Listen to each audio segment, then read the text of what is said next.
ജൂജീസ് favourite വേൾഡിന്റെ വചനക്കേൾവിയിലേക്ക് എല്ലാവർക്കും സ്വാഗതം. പ്രതിദിന വിശുദ്ധ വേദപുസ്തക വായന 1083 ദിവസം. അപ്പോസ്തലനായ പൗലോസ് കൊരിന്ത്യർക്ക് എഴുതിയ 2 ലേഖനം 7 അധ്യായം. പ്രിയമുള്ളവരെ, ഈ വാഗ്ദത്തങ്ങൾ നമുക്കുള്ളതുകൊണ്ട് നാം ജഡത്തിലെയും ആത്മാവിലെയും സകല കന്മഷവും നീക്കി നമ്മെ തന്നെ വെടിപ്പാക്കി ദൈവഭയത്തിൽ വിശുദ്ധിയെ തികച്ചുകൊള്ളുക. നിങ്ങളുടെ ഉള്ളിൽ ഞങ്ങൾക്ക് ഇടം തരുവിൻ. ഞങ്ങൾ ആരോടും അന്യായം ചെയ്തിട്ടില്ല, ആരെയും കെടുത്തിയിട്ടില്ല, ആരോടും ഒന്നും വഞ്ചിച്ചെടുത്തിട്ടുമില്ല. കുറ്റം വിധിപ്പാനല്ല ഞാനിത് പറയുന്നത്, ഒരുമിച്ച് മരിപ്പാനും ഒരുമിച്ച് ജീവിപ്പാനും നിങ്ങൾ ഞങ്ങളുടെ ഹൃദയങ്ങളിൽ ഇരിക്കുന്നുവെന്ന് ഞാൻ മുൻപ് തന്നെ പറഞ്ഞിട്ടുണ്ടല്ലോ. നിങ്ങളോട് എനിക്കുള്ള പ്രാഗൽഭ്യം വലിയത്, നിങ്ങളെക്കുറിച്ചുള്ള എൻ്റെ പ്രശംസ വലിയത്. ഞാൻ ആശ്വാസം കൊണ്ട് നിറഞ്ഞിരിക്കുന്നു. ഞങ്ങളുടെ സകല കഷ്ടതയിലും സന്തോഷം എനിക്ക് കവിഞ്ഞിരിക്കുന്നു. ഞങ്ങൾ മക്കദോനിയയിൽ എത്തിയ ശേഷവും ഞങ്ങളുടെ ജഡത്തിന് ഒട്ടും സുഖമല്ല, എല്ലാ വിധത്തിലും കഷ്ടമത്രേ ഉണ്ടായത്.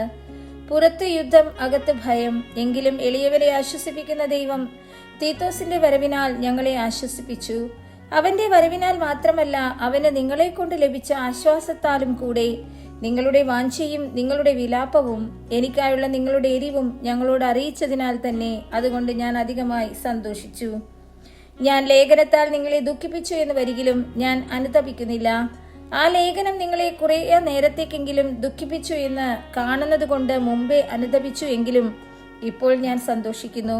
നിങ്ങൾ ദുഃഖിച്ചതിനാലല്ല, മാനസാന്തരത്തിനായി ദുഃഖിച്ചതിനാൽ അത്രേ.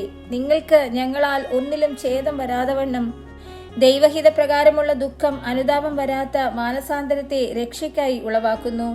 ലോകത്തിന്റെ ദുഃഖമോ മരണത്തെ ഉളവാക്കുന്നു.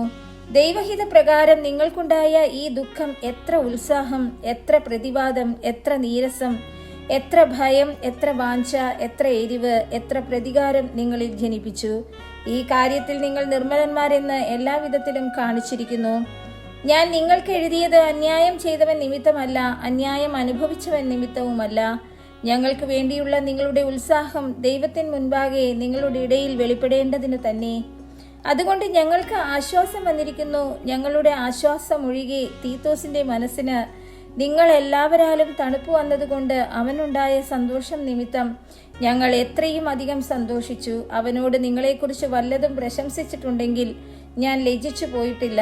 ഞങ്ങൾ നിങ്ങളോട് സകലവും സത്യമായി പറഞ്ഞതുപോലെ തീത്തോസിനോട് ഞങ്ങൾ പ്രശംസിച്ചതും സത്യമായി വന്നു. അവനെ ഭയത്തോടും വിറയലോടും കൈക്കൊണ്ടതിൽ നിങ്ങൾ എല്ലാവരും കാണിച്ച അനുസരണം അവൻ ഓർക്കുമ്പോൾ നിങ്ങളോടുള്ള അവന്റെ അനുരാഗം അത്യന്തം വർദ്ധിക്കുന്നു. നിങ്ങളെ സംബന്ധിച്ച് എല്ലാ കാര്യത്തിലും ധൈര്യപ്പെടുവാൻ ഇടയുള്ളതിനാൽ ഞാൻ സന്തോഷിക്കുന്നു.